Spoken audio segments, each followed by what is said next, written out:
যারা এই online class দেখছো বা দেখছেন তাদের সবাইকে স্বাগত জানাচ্ছি। মেয়েরা তোমরা কেমন আছো? দিনকে দিন পরিস্থিতি আরো বিপজ্জনক হয়ে যাচ্ছে।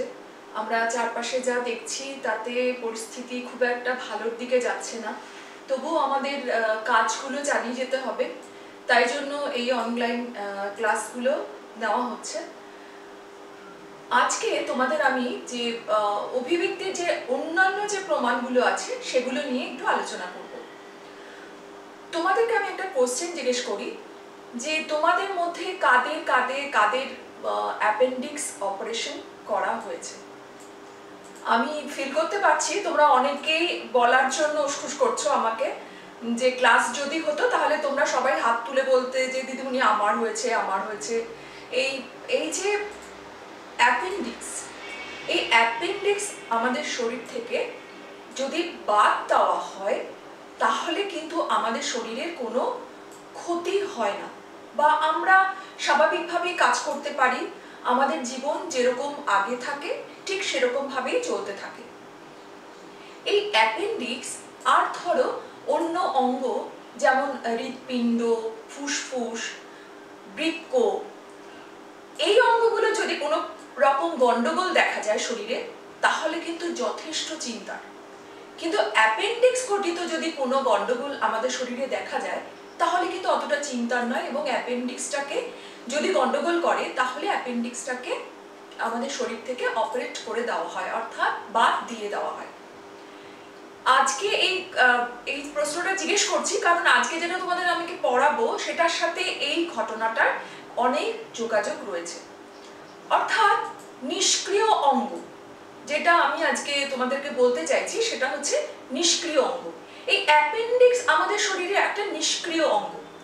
তাহলে তোমাদের মনে প্রশ্ন আসতে পারে যে নিষ্ক্রিয় অঙ্গ মানে কি? নিষ্ক্রিয় অঙ্গ কাকে বলে? এই নিষ্ক্রিয় অঙ্গ হচ্ছে যে অঙ্গ অব্যবহারের ফলে কোনো কোনো প্রাণীর দেহে কোনো কাজে লাগে না, তারা অব্যবহারের ফলে তাদের কোনো কাজ নেই, সেটা নিষ্ক্রিয় অঙ্গে পরিণত হয়েছে, কিন্তু সেই অঙ্গটি অন্যান্য প্রাণীর দেহে সক্রিয় রয়েছে। কিন্তু যাদের শরীরে এটার কোনো প্রয়োজন নেই তাদের শরীরে কিন্তু এটা লুপ্ত হয়ে গেছে, অর্থাৎ লুপ্ত প্রায় অঙ্গ, ভেস্টিজিয়াল অঙ্গ বা নিষ্ক্রিয় অঙ্গ। অ্যাপেন্ডিক্স আমাদের শরীরে ভার্মিফর্ম অ্যাপেন্ডিক্স এটার পুরো নাম। এই অ্যাপেন্ডিক্স মানুষের শরীরে কিন্তু কোনো কাজ করে না, কারণ অ্যাপেন্ডিক্স কাজে লাগে যেটা গিনিপিগের শরীরে রয়েছে, শিকাম হিসাবে অবস্থান করছে। অ্যাপেন্ডিক্স কাজে লাগে হচ্ছে সেলুলোজ পরিপাক করার জন্য। এই সেলুলোজ মানুষের খাদ্যে একেবারেই থাকে না, প্রায় থাকেই না, যার জন্য কিন্তু অ্যাপেন্ডিক্সের কোনো কাজ নেই মানুষের শরীরে। তাই জন্য অ্যাপেন্ডিক্স দীর্ঘদিন অব্যবহারের ফলে অ্যাপেন্ডিক্স নিষ্ক্রিয় অঙ্গে পরিণত হয়েছে।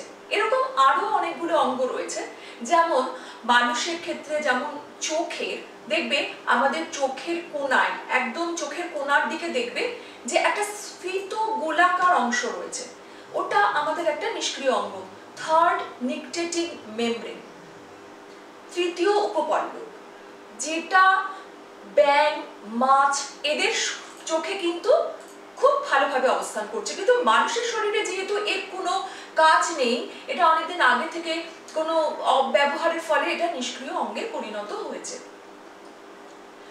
বানরের দেহে লেজ রয়েছে, তোমরা সবাই জানো বানরের শরীরে লেজ রয়েছে। এই লেজটা মানুষের শরীরে কিন্তু মেরুদণ্ডের একদম শেষ দিকে কক্সিস নামে নিষ্ক্রিয় অঙ্গে পরিণত হয়ে রয়েছে। অর্থাৎ মানুষের দেহে যেটা নিষ্ক্রিয় অঙ্গ সেটা কিন্তু বানরের দেহে কিন্তু সক্রিয় রয়েছে। মানুষের অ্যাপেন্ডিক্স যেটা নিষ্ক্রিয় অঙ্গ সেটা কিন্তু অন্য প্রাণীর দেহে, গিনিপিগের দেহে কিন্তু সক্রিয় রয়েছে। মানুষের থার্ড নিকটেটিং মেমব্রেন যেটা নিষ্ক্রিয় অঙ্গ সেটা কিন্তু ব্যাঙ আর মাছেদের চোখের মধ্যে কিন্তু রয়েছে। তাহলে ভেস্টিজিয়াল অঙ্গ হচ্ছে, নিষ্ক্রিয় অঙ্গ হচ্ছে যে অঙ্গগুলো ব্যবহারের ফলে আমাদের শরীরের বা যে কোনো প্রাণীর শরীরে সেগুলো কোনো কাজে লাগে না, সেগুলো নিষ্ক্রিয় অঙ্গে পরিণত হয়েছে। এরকম উদ্ভিদের দেহ রয়েছে, আদা, তারপরে তোমার হলুদ, এই উদ্ভিদের ভূনিম্নস্থ কাণ্ড, বাড়িতে যখন আদা আর হলুদ আসে দেখবে আদার গায়ে একটা হালকা শল্কপত্র থাকে, যেটাকে একটু ঘষা দিলেই কিন্তু চলে যায়। এই শল্কপত্রটা কিন্তু নিষ্ক্রিয় অঙ্গ বা ভেস্টিজিয়াল অর্গান হিসাবে রয়েছে। তাহলে আমরা দেখতে পেলাম যে যেগুলো ভেস্টিজিয়াল অঙ্গ রয়েছে, তাহলে এটার থেকে আমরা কিভাবে প্রমাণ করব? এই যে নিষ্ক্রিয় অঙ্গ যেটা আমরা বলছি, সেই অঙ্গটার সাহায্যে আমরা কিভাবে অভিব্যক্তিকে প্রমাণ করব? এই ভেস্টিজিয়াল অঙ্গগুলো প্রমাণ করে যে এই যে যাদের শরীরে রয়েছে, ধরো মানুষের শরীরে যেগুলো নিষ্ক্রিয় অঙ্গ, অন্যান্য প্রাণীর শরীরে অনেকের সেটা সক্রিয় রয়েছে, এরা সবাই একই পূর্বপুরুষ থেকে উৎপন্ন হয়েছে। এটাই হচ্ছে নিষ্ক্রিয় অঙ্গ ঘটিত প্রমাণ। এরপরে আমি যেটা বলবো সেটা হচ্ছে তুলনামূলক শরীরস্থান ঘটিত প্রমাণ।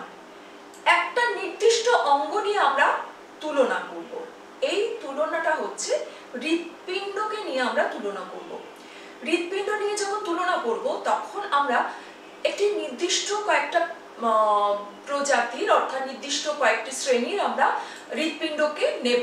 যেমন মাছের হৃৎপিণ্ড, ব্যাঙের হৃৎপিণ্ড, সরীসৃপের হৃৎপিণ্ড আর স্তন্যপায়ী হৃৎপিণ্ড, পক্ষী আর স্তন্যপায়ীদের হৃৎপিণ্ড। এই হৃৎপিণ্ডগুলো নিয়ে আমরা তুলনামূলক পর্যালোচনা করব। মাছেদের যে হৃৎপিণ্ডটা আমরা নেব, সেই মাছের হৃৎপিণ্ডতে তোমরা দেখতে পাবে যে আমার ছবি দেওয়া আছে, আমার পাশে যে ছবিটা দেখা যাচ্ছে, মাছের হৃৎপিণ্ড রয়েছে।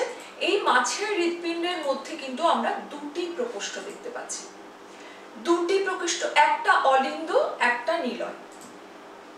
অলিন্দ একটা আর নিলয় একটা থাকার জন্য মাছের হৃৎপিণ্ডের মধ্যে দূষিত আর শুদ্ধ রক্তের কোনো ডিফারেন্স থাকে না। অর্থাৎ দুটো শুদ্ধ আর দূষিত রক্ত, দূষিত রক্ত মানে কার্বন ডাই অক্সাইড যুক্ত রক্ত, আর শুদ্ধ রক্ত মানে হচ্ছে অক্সিজেন যুক্ত রক্ত। এই দুটো রক্ত মিলে মিশে যায়। অলিন্দ আর নিলয়ে যেহেতু কোনো ভাগ নেই, অর্থাৎ কোনো প্রাচীর নেই অলিন্দ আর নিলয়ের মধ্যে, সেই জন্য দেখা যায় যে অলিন্দ আর নিলয়ের মধ্যে রক্তটা শুদ্ধ আর দূষিত রক্ত মিশে যাচ্ছে। এই যে মাছের রক্তটা, এই যে মাছের যে হৃৎপিণ্ড, এই হৃৎপিণ্ডকে বলা হয় ভেনাস হৃৎপিণ্ড। এটা খুব ভালো করে মনে রাখবে তোমরা, এর নাম হচ্ছে ভেনাস হৃৎপিণ্ড। যেহেতু এর মধ্যে কেবলমাত্র দূষিত রক্ত চলাচল করে, সেই জন্য এই হৃৎপিণ্ডকে বলা হয় ভেনাস হৃৎপিণ্ড। পরীক্ষায় ভেনাস হৃৎপিণ্ড কাকে বলে, ভেনাস হৃৎপিণ্ড কাদের দেখা যায়, কেন বলে ভেনাস হৃৎপিণ্ড, এই প্রশ্নটা কিন্তু ভীষণভাবে আসে। এরপরে আমরা চলে যাই পক্ষী, তারপরে হচ্ছে উভচরদের।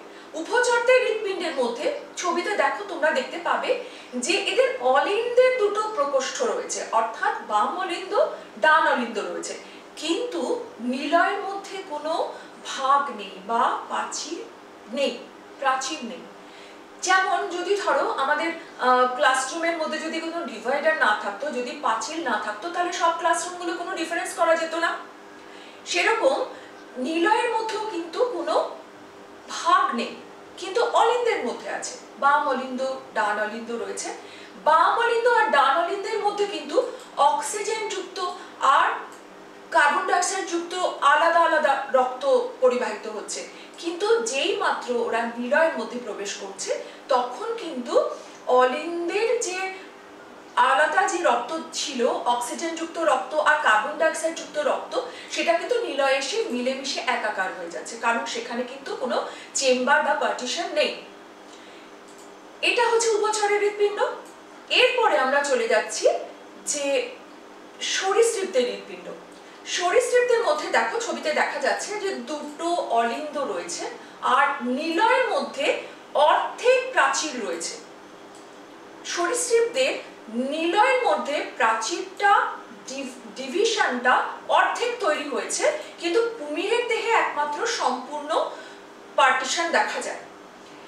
এর ফলেও কি হয়েছে, অলিন্দের মধ্যে অক্সিজেন যুক্ত আর কার্বন ডাই অক্সাইড যুক্ত রক্ত আলাদাভাবে চলাচল করলেও যখন এরা নিলয়ের মধ্যে আসছে, তখন অর্ধেক প্রাচীর থাকা সত্ত্বেও কিন্তু যেহেতু উপরে কোনো পার্টিশন নেই, এদের মধ্যে কিন্তু মিশ্রণ ঘটে যাচ্ছে, অর্থাৎ অক্সিজেন যুক্ত রক্ত আর কার্বন ডাই অক্সাইড যুক্ত রক্তের মধ্যে কিন্তু কোনো ডিফারেন্স থাকছে না, দুটো মিলেমিশে একাকার হয়ে যাচ্ছে। এটা হলো সরীসৃপদের মধ্যে সরীসৃপদের হৃৎপিণ্ড। এরপরে আমরা দেখব পাখিদের হৃৎপিণ্ড আর স্তন্যপায়ীদের হৃৎপিণ্ড।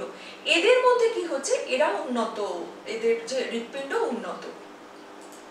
এই হৃৎপিণ্ডের মধ্যে অলিন্দের দুটো ভাগ আর নিলয়ের মধ্যে দুটো ভাগ দেখা যাচ্ছে। পরিষ্কার ছবিতে আমরা দেখতে পাচ্ছি দুটো অলিন্দ আর দুটো নিলয়।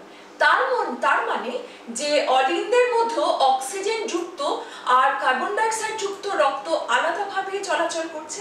নিলয়ে যখন তারা আসছে, যেহেতু নিলয়ের মধ্যেও পার্টিশন রয়েছে, সেই জন্য কিন্তু এরা কি করছে, নিলয়ের মধ্যেও কিন্তু এরা পার্টিশন থাকার জন্য আলাদাভাবে চলাচল করছে, অর্থাৎ অক্সিজেন যুক্ত রক্ত আলাদা রয়েছে আর কার্বন ডাই অক্সাইড যুক্ত শুদ্ধ আর দূষিত রক্তের আলাদা পরিবহন হচ্ছে।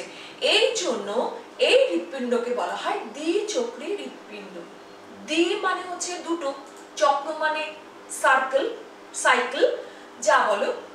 তাহলে দুটো চক্র দেখা যাচ্ছে। দুটো চক্র কি কি?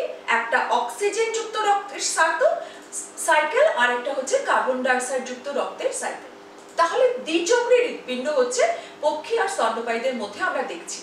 তাহলে এই যে আমরা দেখলাম যে আমরা প্রথমে মাছের হৃৎপিণ্ডতে দেখলাম দুটো শুধু প্রকোষ্ঠ, তারপরে তিনটে প্রকোষ্ঠ, তারপরে চারটে প্রকোষ্ঠ। এটার থেকে আমরা বুঝতে পারছি যে মাছের দেহের হৃৎপিণ্ড একদম সরল হৃৎপিণ্ড।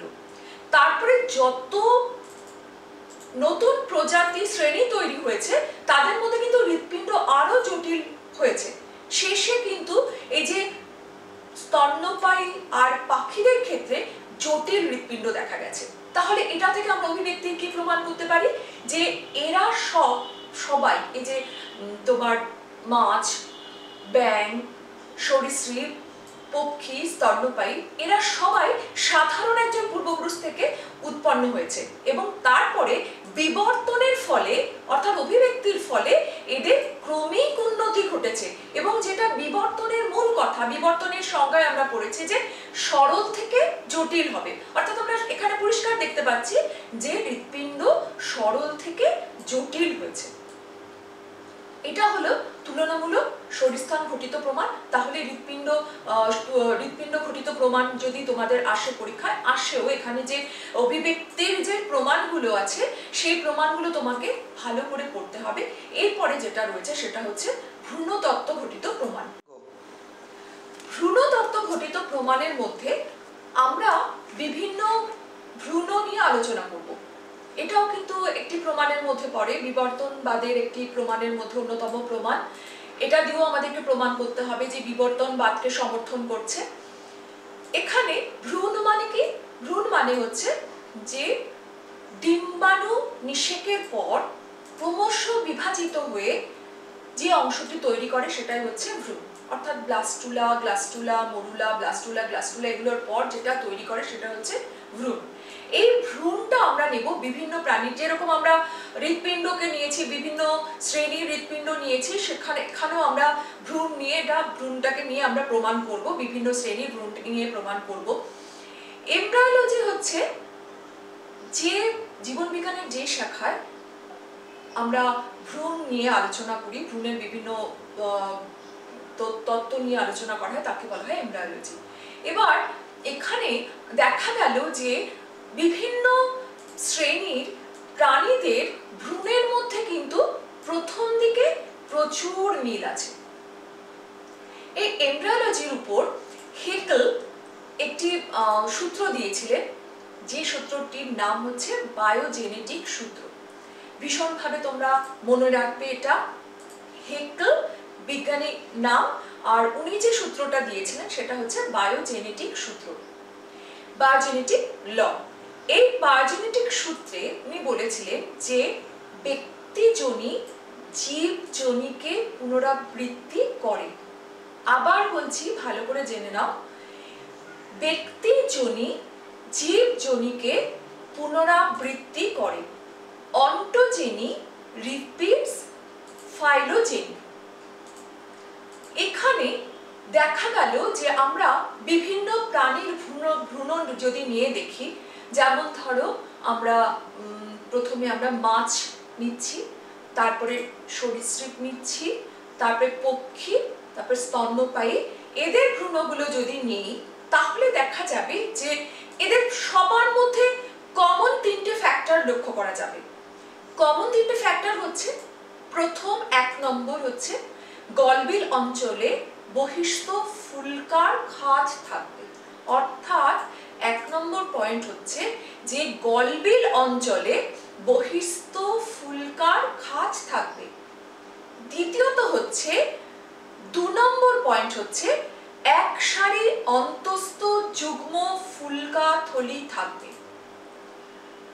2 নম্বর পয়েন্ট হচ্ছে, আবার বলছি, এক সারি অন্তস্থ যুগ্ম ফুলকা থলি থাকবে।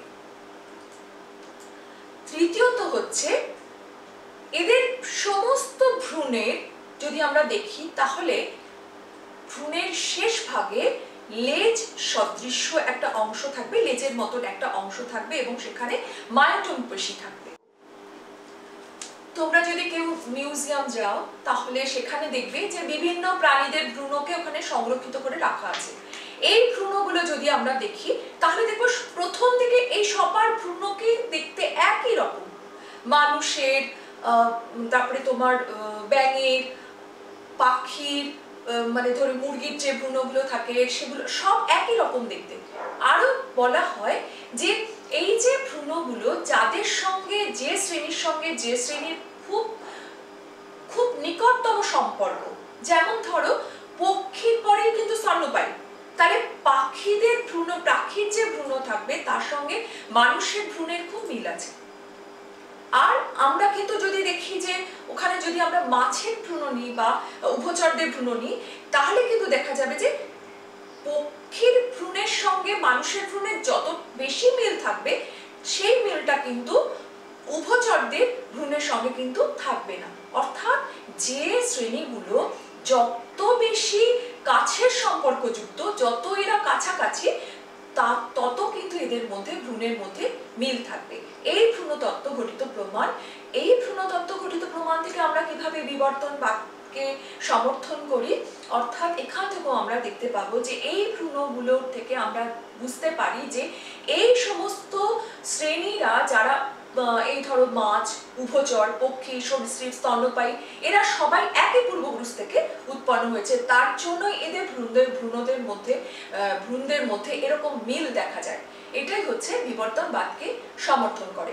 তাহলে বিবর্তন শেষ হয়ে গেল, বিবর্তনটা মানে অভিব্যক্তি যেটা তোমাদের শেষ হয়ে গেল। এখান থেকে প্রত্যেকটি মতবাদ পড়বে, তোমরা ভীষণ ভালো করে পড়বে। আমি আগের দিনও বলেছি যে ডারউইনিজম, ল্যামার্কিজম, তারপরে যেগুলো সমসংস্থ অঙ্গ ঘটিত প্রমাণ, সমবৃত্তীয় অঙ্গ ঘটিত প্রমাণ, নিষ্ক্রিয় অঙ্গ, এছাড়া তোমার ভ্রূণতত্ত্ব ঘটিত প্রমাণ, তুলনামূলক হৃৎপিণ্ড ঘটিত প্রমাণ, এই সমস্ত প্রমাণগুলো কিন্তু তুমি পুরো মুখস্থ করে ফেলতে হবে। এগুলো কিন্তু পরীক্ষায় ভীষণ ভাবে আসে। আজকের মতো শেষ করছি। আবার তোমাদের এর পরের যে চ্যাপ্টারটা রয়েছে সেটা হচ্ছে অভিযোজন। এটা নিয়ে আমি আবার তোমাদের ক্লাসে তোমাদের সাথে আবার দেখা করবো, তো বলবো না, তোমাদের সাথে আবার আমি শুরু করব ক্লাস।